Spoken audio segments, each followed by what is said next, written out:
I am disabled, but also I want to go and do some pretty special stuff. What I wanted to get out of the AGS was something that I lost. You don't need an arm, or you don't need a hand, or you don't need to be fully able-bodied to climb the 7 peaks. I love the mountains, you know, I want to be in the mountains, so hey, you've got to get out there and give it a go. The focus of getting the team to the summit basically has been fantastic. Being selected to actually go on this trip is just mind-boggling. Everybody in the Adaptive Grand Slam team very much comes across as survivors and fighters. They've all been through some pretty significant experiences in life. If we can demonstrate that you'd be surprised by how far you can go with an illness, with an injury, with a disability, then we're on to something good. It's me able-bodied again.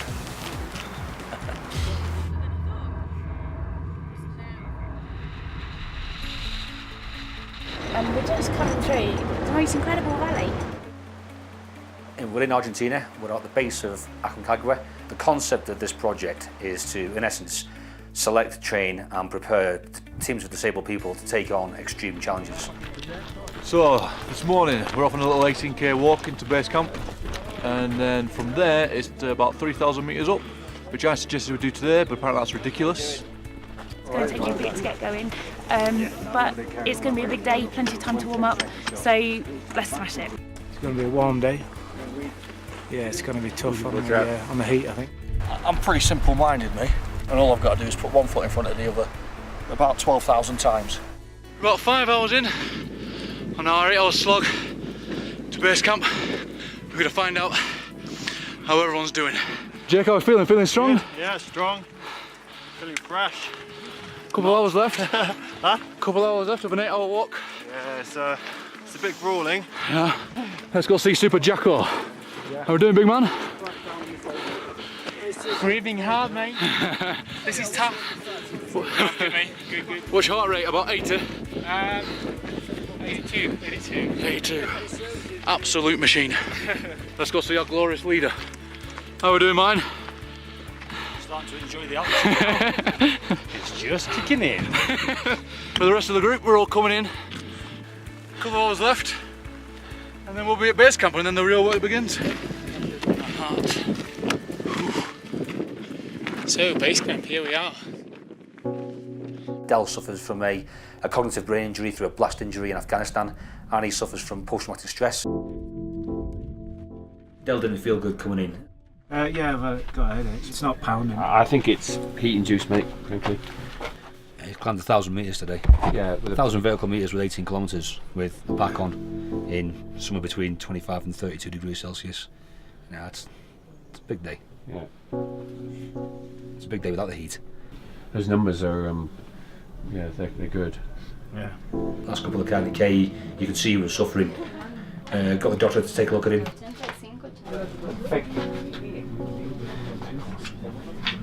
Liquid, a lot of liquid. If you can't tolerate it, it's okay. Relax. Yeah. So my leg isn't fitting me very well. It was giving me a big old lump while we were walking on the mountain. So I'm going to take it to the stove and push it out a little bit. Just coming up on the mountain, I've had some muscles just get bigger than I expected, and so it just isn't fitting anymore. It's pressing in on the on my leg muscles. Should be good. Just let it cool down and try it out. So we left base camp and we've headed up towards Camp 1. The question with Kelda is, can her injury and can her hip flexor hold out for the duration of this expedition? I found that harder than I thought it was going to be.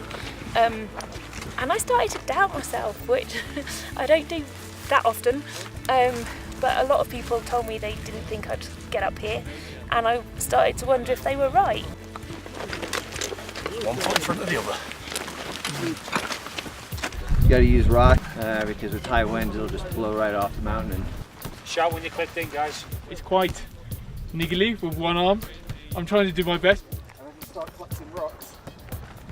No, we're not going back down until we summited it. Oh, there we go, guys. So that to me is a big morale boost, you know. We just want to get to the top now and then go on for snuggles. Everyone's feeling the altitude though now. Breathe in as soon as you start walking. So this is our base for the next couple of hours, not days, only hours. And then yeah, tomorrow morning, roughly about 5:30, we're gonna make a summit attempt. We'll try to go all together. And we think that between 7 to 8 hours we will up there. First 2-3 hours, we're not in the sun, it's really, really cold, it's pretty miserable. It's just get into your own like miserable space in your head and just keep chugging along. After that, the sun will be rising, and normally the situation, the psychological situation change. If you turn around tomorrow, there's no second chances. Think about the training that you've done and think about the preparation you've made to get here before you make a decision. Because if you make a decision to turn around tomorrow, you don't come back up again. We've just had our pep talk ready for tomorrow. I'd be lying if I said I wasn't feeling a little daunted and apprehensive by it. But hey, that's the challenge. If it was easy, everyone would be doing it, wouldn't they?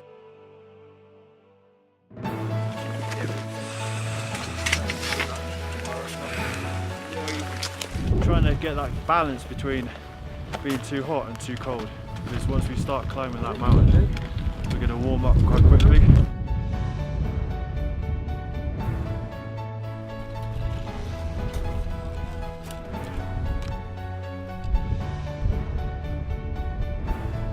One foot in front of the other.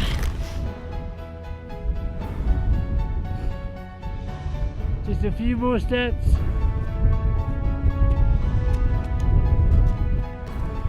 Well done, Martin.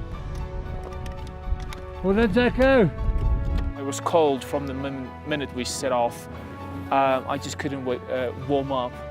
And there was quite a few times in my mind that I thought, gosh, is this my end point? Is this where I need to draw the line and actually start going down? We're on the summit of Aconcagua. I must admit, I think the altitude's taken the entire team by surprise. That was one of the hardest things I've ever done in my life, ever. It just never ended. It was like one false summit after no false summit after no false summit. It never ended.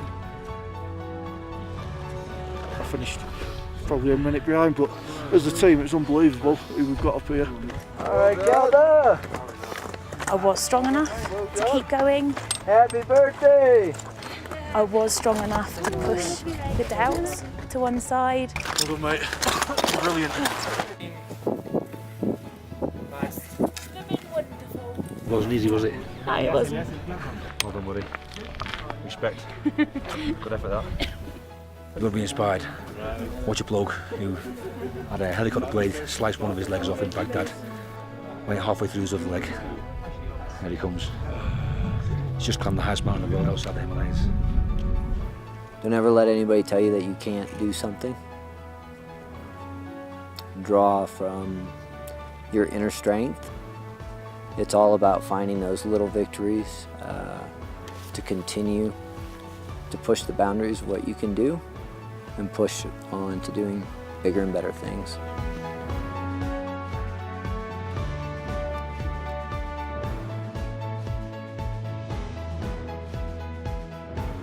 It's hard to put into words, really, just how massive this goal is and what we've achieved as a team. Once we got on top of it, the feeling was just a massive relief and pride. It was a huge mountain. Look at the size of it. Once you figure you can do that, you can do anything, can't you, really? Every single one of the wounded members on the team was able to summit. And I personally felt like that was a pretty big deal, and I was really happy for that achievement. He'll be the first to admit he's not found it easy, but he has not contemplated quitting at any point. I'm sure he's had a few moments in his head. An awesome example of what can be achieved with the right attitude and a bit of support. Well done, Del. Never give up. Came here to summit, so that was what I was going to do. So, mission accomplished.